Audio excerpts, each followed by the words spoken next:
শ্রমিকদের পাওনা আগামী বৃহস্পতিবারের মধ্যে পরিশোধ করতে হবে, না হলে কারখানা মালিকের বিরুদ্ধে আইনি পদক্ষেপ নেওয়া হবে বলে হুঁশিয়ারি দিয়েছেন নৌপরিবহন ও শ্রম উপদেষ্টা অবসরপ্রাপ্ত brigadier general M Sakhawat Hossain.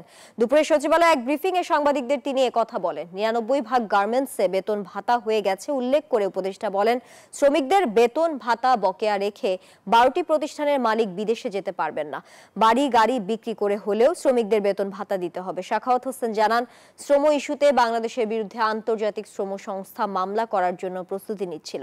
সেখানে বাংলাদেশের অবস্থান ব্যাখ্যা করার পর মামলার সময় আগামী মার্চ পর্যন্ত বাড়িয়ে দিয়েছে।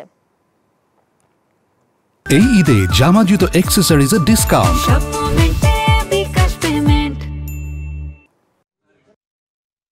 They have to pay, কোথার থেকে পে করবে দ্যাট ইজ দেয়ার বন্দোবস্ত।